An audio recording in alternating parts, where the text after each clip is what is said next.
श्री राधा वल्लभ लाल की जय। श्री हित हरवंश चंद्र महाप्रभु की जय। गुरु जी महाराज की जय। सभी रसकाचार्यों की जय।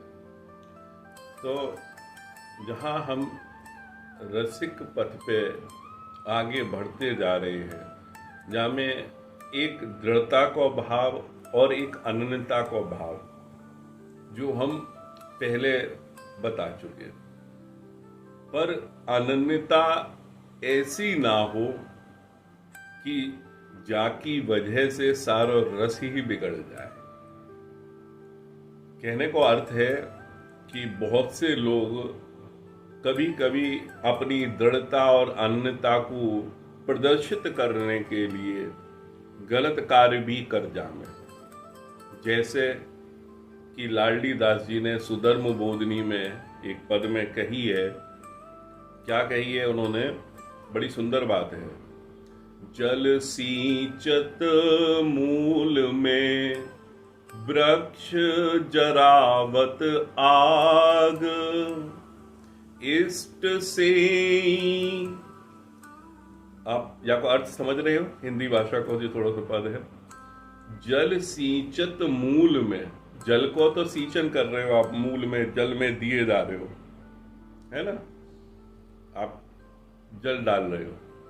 और वृक्ष जरावत आग, और ऊपर को जो वृक्ष है वहां में आग दे रहे हो। इष्ट से सब नींद रे, देखो महा अभाग। यानी कि आपने अपने इष्ट की तो से ही करी, मतलब सेवा करी, पूजा करी, उनकी सब अच्छी अच्छी बात करी, क्योंकि आप अनन्य हैं, दृढ़ता में हैं, बहुत अच्छी बात है। पर जब आपने दूसरे की सेवा में बुराई चालू कर दी, इष्ट से ही सब नींद रे, सबकी निंदा करनी चालू कर दी कि वही वो गलत है, ये गलत है। जैसे कि हमने पहले में बताया कि भगवान के अलग अलग रूप की उपासना है, और रूप की उपासना वो भक्ति को स्वरूप जो आचार्य ने जो पद्धति यहाँ पे दी है अनुकरण करने के लिए, तो वह वहां से संप्रदाय बनो। और आप एक तो अपने को तो बोल रहे हो सर्वश्रेष्ठ और बाकी सबकी निंदा कर रहे हो। यह उसी समान है कि वृक्ष के जड़ में तो पानी दो और ऊपर से आग लगा दो, तो उनको महा अभाग्यशाली कहोगे। और वो जो जाकी सेवा है वह करने दो। हाँ, हो सके कि बहुत कुछ भाव आपके मिलते हो, जैसे अपने यहाँ हो गए श्री राधा वल्लभ लाल के जो उपासक हैं, वो वल्लभ कुल के थोड़े पास में अपने आप को पावे। क्यों पावे? वहां में एक कारण है। कारण क्या है कि वहां बाल सेवा है और बाल की लाड़ लड़ाना पड़े, और यहाँ पे युगल किशोर लाडले हैं। यहाँ पे राधा वल्लभ लाल को जो स्वरूप है वह युगल किशोर है, वह एक किशोर अवस्था है, और निकुंज में नित नवीन है प्रिया प्रीतम। अब वहां पे जो लीला है वहां में भी वही लाड़ को भाव है। तो राधा वल्लभ लाल, लाल का अर्थ वहां पे भी लाल की तरह ही सेवा है। अपने ऋतुअन के अनुसार भोग अलग अलग हैं, ठाकुर जी की बैठक भी अलग अलग है, वस्त्र भी, श्रृंगार भी अलग अलग है। क्यों? क्योंकि वह लाड़ को भाव है। तो ऐसे लाडली लाल हैं हमारे युगल किशोर, तो उनसे लाड़ जहां लग रहा है, और जहां पे वल्लभ कुल में बाल सेवा में जो लाड़ लग रहा है, तो इसे समकक्ष समझें। तो इनमें ज्यादा बुराई या भलाई ना करें, पर औरन के साथ में बुराई भलाई करें।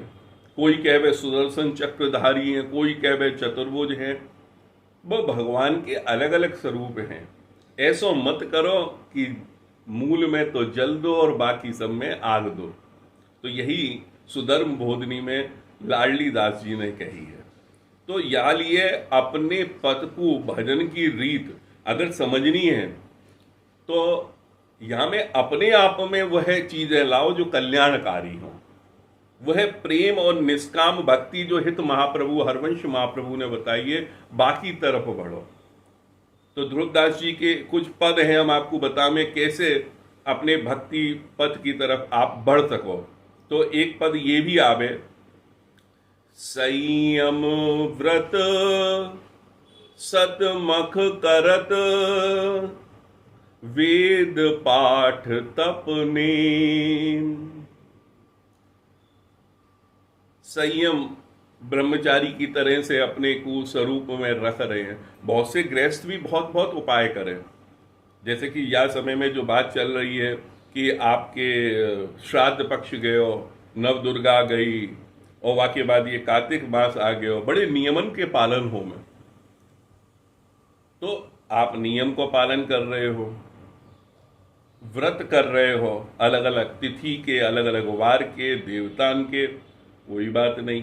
संयम व्रत सत मख करत, मतलब कि 100 गुना, मतलब आप उनको मनाते हुए वो सब कर रहे हो, वेद का उच्चारण कर रहे हो, पाठ कर रहे हो कोई श्लोक का, कोई आपके मन को बहाने वालों श्री जी को रिझाने के लिए है, वेद पाठ तप भी कर रहे हो, तपस्या कर रहे हो, इतनी देर तक यही मुद्रा में, यही आसन में आप रहोगे, नियम बना रखे हैं आपने नाना प्रकार के।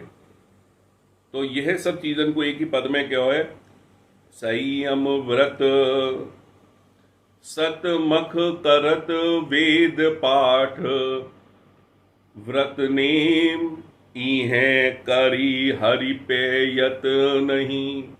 इनको करने से हरि प्राप्त हो जाएंगे, तो उसको उन्होंने साफ कर दिया। आपके काम जरूर बन सकते हैं कि उनकी भाई इतनी पावर है उन चीजों की, वो आपको प्राप्त हुई और आपके कुछ काम बन गए, पर इहें करी हरि पे यत नहीं, इनको करके वो हरि की प्राप्ति नहीं आएगी। क्यों नहीं आएगी? तो उसमें कारण यही है, बिनु आए और प्रेम। जब तक कि आपके हृदय में ठाकुर जी के प्रति प्रेम नहीं है, ये मूल बात है कि जब तक आपके हृदय में प्रेम नहीं है, आप खूब कर लो। अभी भी हम बहुत बड़े अच्छे अच्छे महापुरुषों को देखें, एक दिन कृपालु जी महाराज बहुत अच्छे से कह रहे कि आप 2-2 घंटा लड्डू गोपाल जी को नहला रहे हो, रगड़ रहे हो, पर प्रेम नहीं है, दिमाग कहीं और चल रहा है। नियम के लिए दुनिया देख रही है कि आप कुछ कार्य कर रहे हो, दिव्या से बोल रहे हैं, ये बोलना एक अलग चीज है, पर हृदय में वह समय पे ये ध्यान रखना चाहिए कि हमारा थोड़ा सा भी कठोर अंग लगता नहीं रहो ठाकुर जी के। ये प्रेम की बात है, सेवा जो प्रेम भरी हो।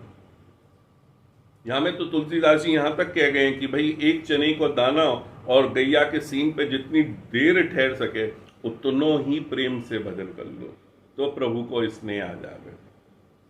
तो इहे करी हरि पे यत नहीं, बिनु आए और प्रेम। जब तक प्रेम नहीं आएगा, संयम व्रत नप वेद पाठ जो भी आप नियम कर रहे हो, तो उसके लिए भजन की क्या तरीका है, तो उसमें रीति क्या है भजन की, किस तरह से भजन करें। तो दुर्दास जी महाराज के में रीत भजन की यही ध्रुव, वो कह रहे हैं कि यह रीत है भजन की, इसको आप मतलब ध्यान करके धारण करो।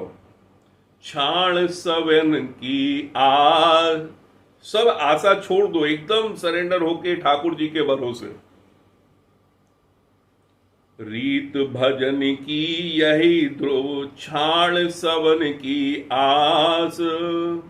सब जो भी है, जिसकी भी है, वो सब आशाओं का आप त्याग कर दो, और वो त्याग करने के बाद में युगल चरण शरण गही,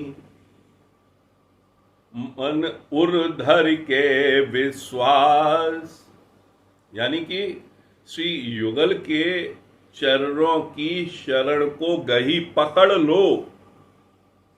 पकड़ना हाथों से नहीं है, ये अपनो मन उनके साथ में ऐसा हो। चरण शरण मतलब जो चरण शरण कौन की, युगल की। गही, गही मतलब पकड़ना, उर्धर के विश्वास। जब आपने सबकी आशा छोड़ दी है तो यहां विश्वास कौन पे करना है? केवल उनके ऊपर। रीत भजन की यही ध्रुव, क्षाण सवन की आन, युगल चरण शरण गही, उर्धर के विश्वास। तो ये भजन की रीत उन्होंने बताई है। तो भाई हम चलो भजन की ये रीत करेंगे तो क्या हमें ये भक्ति प्राप्त हो जाएगी? नहीं, उस रस में ढलना पड़ेगा। तो उसके लिए भी वो उपाय बता में। ऐसा सहज तो है ना, है ना, कि कहीं कहीं फिसलनी हो तो आदमी फिसलता हुआ रिपटता हुआ चलो जावे। वो फिसलनी कैसे बनेगी, वो कैसे तैयार होगी अपने हृदय में, वह भी बता रहे हैं कि संतन को बड़ा अनुभव है और उन्होंने वाणियन में लिखो है। तो वही हम बता में, भजन न करे निमित्त ले, परे सहज रस ढार, जैसे रोकत रुकत नहीं प्रबल नदी की धार। भजन न करे निमित्त ले, कोई निमित्त लेके भजन नहीं करना है फिर आपको कि ठाकुर जी मेरा ये काम बन जाएगा तो मैं ये कर दूंगा, मैं ये ऐसो ऐसो करूंगा। अगर करना है निमित्त नहीं, मनोरथ के रूप में लाओ कि मेरी इच्छा है कि मैं आपकी ये सेवा करना चाहूं, तो बात अलग है। और ये कि मेरा काम बन जाएगा तो मैं ये करूंगा, वो दूसरी चीज हो गई। तो भजन न करे निमित्त ले, कोई निमित्त लेते हुए भजन नहीं करना है। परे सहज रस ढार, पढ़ना है उसमें, किसमें? सहज रस की लिए ढलना है। सहज रस कैसे मिल लो है? अरे ठाकुर जी के आज नेत्र देखे बड़े सुंदर लगे, कैसे चंचल नेत्र है, मेरा तो मन अटको रह गया। अरे ठाकुर जी को वो आभूषण जो लटक रहो तो दर्शन में मैं तो कुछ और देख ही ना पाया, केवल वहीं पे मन अटको रह गया। ऐसे सहज रस में ढलना पड़ेगा। और फिर क्या होगा? अब जब ऐसे रस में बार बार मजा आने लगेगा, ठाकुर जी में चित्त जब लगने लगेगा, जैसे रुकत नहीं, जैसे रोकने पे भी रुक नहीं सकती क्या चीज? प्रबल नदी की धार। सावन में जब नदियां उफान पे आवे तो बड़े बड़े राजा महाराजा भी त्राईमाम कर जामे। उस धारा में जब वो प्रेम की धारा हृदय में चलेगी तो कुछ कोई रोक नहीं पाएगा। पर ये धारा के साथ में भी हम तो संसारी जीव हैं साहब, हमारे साथ में सुख दुख संपत्ति विपत्ति ये जाने क्या क्या लगे हुए हैं। बाकी लिए भी बता मैं ध्रुवदास जी महाराज या कि आगे फिर कहें कि पर तहि प्रेम प्रभा में, जैसे ही आप पड़ गए प्रेम प्रवाह में तो कैसो आपको स्वभाव हो गयो, कैसो आपको विचार और सोच हो गए, वह वो कह रहे हैं। पर तहि प्रेम प्रभा में सरस रहत दिन चित्त, सुख दुख संपत्ति विपत्ति के तृण सम पेयत कित। परत ही प्रेम प्रवाह में जब जो इस प्रेम की धारा की जब वो नदी बहने लगी तो पूरा मन दिन भर रात्रि में सब जगह मन में चित्त में ठाकुर जी है। वो तिनके के समान बह जाएंगे। कौन? तृणसम पेयत कित। तृणसम को कहां पाओगे? सुख दुख संपत्ति विपत्ति। जो सुख दुख और संपत्ति विपत्ति आप इतनी सोच रहे हो, अगर वास्तव में अगर बहुत ही ऑनेस्टली हम कह रहे हैं कि आप एक क्षण के लिए भी ठाकुर जी के वहां में आ गए, दिन भर स्वाद में ये रस बनो रहेगा। ऐसो प्रेम को सहज भाव है ये प्रिया प्रीतम को। और भी अगर या में भी आपको वो लगे कि भाई ये सुख दुख ऐसे ना जामे, खैर बात वीडियो बहुत लंबी हो जाएगी। हम अगले भाग में यही ध्रुवदास जी की बात को और आगे बढ़ाते हुए आपको बताएंगे। पर जितनी बताई है उतने को ही चिंतन मनन कर लियो, बड़ो आनंद पाओगे, ये हमारो विश्वास है। श्री राधा वल्लभ लाल की जय हो। हम यहीं पे श्री वृंदावन धाम से आप सभी से विश्राम मांगे हैं। क्या वो कौन सा विश्राम? अल्प विराम को। आगे फिर मिलेंगे और फिर आपको या पद पे जो भी वाणियन में है सहज करके परोसने की कोशिश करेंगे, जाको स्वाद आप ले सको। तो श्री वृंदावन धाम से हमारी सब रस्तन को, सभी को जय जय श्री हित हरिवंश, जय जय श्री हित हरि।